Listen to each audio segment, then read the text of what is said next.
Hi guys, Miss Beach here again. And this week we're going to talk a little bit about emotions. So what is an emotion? An emotion is a strong feeling derived from one's circumstances, mood, or relationships with others. An emotion is often defined as a complex state of feeling that results in physical and psychological changes that influence thoughts and behaviors. It can be feeling, sentiment, and sensation. So, what are some basic emotions?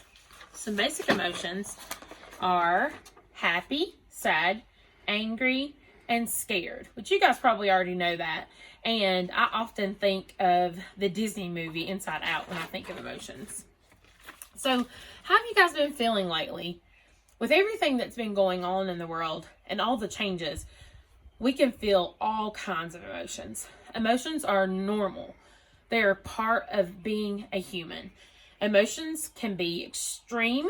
They can be like extremely strong, or they can be super mild. For example, an extremely strong emotion would be if you're super excited and you put a big smile on your face, or you're jumping up and down for joy. And then a super mild emotion could be like maybe if you're drawing or you're relaxing quietly. So milder emotions can sometimes be harder to recognize because you don't have any facial expressions, you don't have any body language to go off of. So sometimes those are harder to detect. So emotions can range from extreme to mild. Emotions let us know how we are feeling and help us know how to react. When we're younger, it's harder to understand them, and it's harder to know how to react and express them. But as we get older, we start understanding emotions better, and we can put them into words. There's 3 important things to know about emotions I'd like to share with you guys today. The first one is emotions can come and go. Most of us have many emotions throughout the day. Some last for a few seconds, and then others can linger for quite a while, and they can even become a mood. Second, there are many emotions, and there are many degrees of emotions. Like we said, there can be mild, there can be intense, or somewhere in between. The intensity can depend on the person and the situation.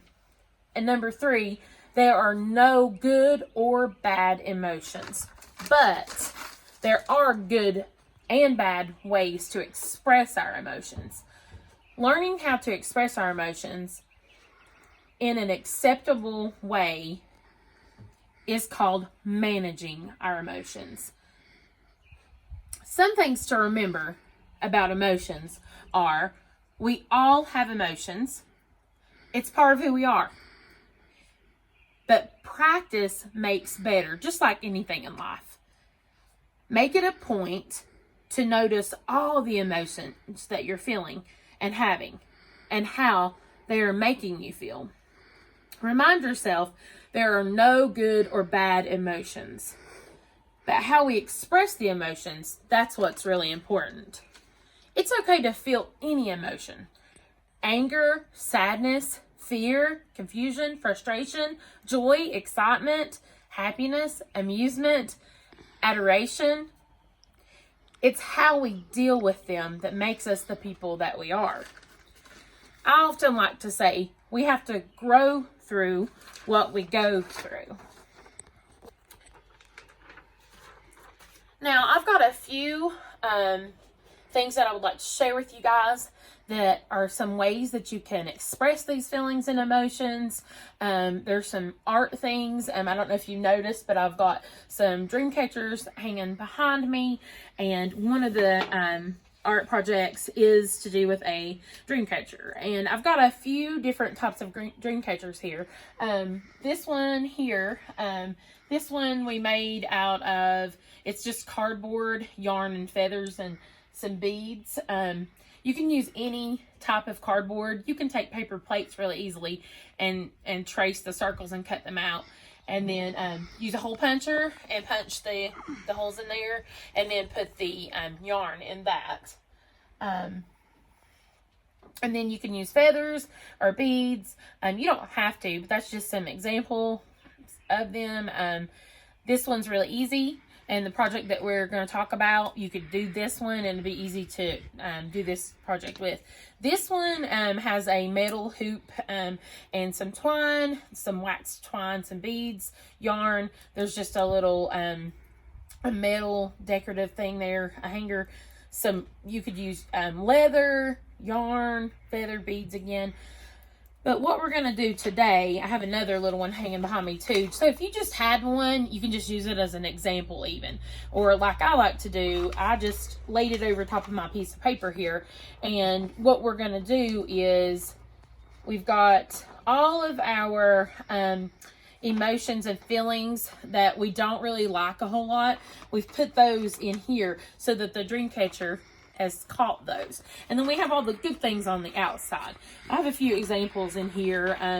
I have frustration, confusion, anxious, sad, mad, scared, overwhelmed. That's some things that I really don't like, those emotions and those feelings. So I've put those in there, and then my dream catcher can catch those, and we can try to forget about some of those things and focus on the better things. And then in my better things, I have gratitude, spending time with family, excited to see friends and family, because some of us have not been able to do that in a while, or you could do that socially over social media and that sort of thing. And then I've got sunshine, love my job, nature walks, love my students, that sort of thing on there. And then I have another little thing. Well, let me just go back to this one. If you wanted to do this type, it'd be really easy, and then you can just write those things on here that you've caught. You could write the things that you've caught on here. I thought that might be neat. Or you could just do it like this and then maybe think of them. You could always just, if you have a dream catcher or you want to look one up or something like that, you can just use it as like an example and think of those things. But sometimes it helps to write them down. I have another little thing that can be helpful. It's called What is Your Heart? And it's basically, what are those emotions and those feelings in your heart? And I've color-coded mine. You can pick your colors. I've just picked a few, just some basic ones. I've done happy, confused, anxious, thankful, and then I've done different colors to go with those.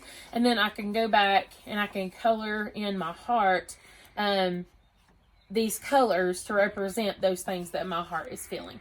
And you can do that on just a piece of paper. You can do it however creative that you want to do it. This is actually just a heart that I love to reuse and repurpose things and recycle things. And this is a Cheerio box, and I've cut out the heart on the front and just flipped it over to use the back because I figured that would be more sturdy than a piece of paper.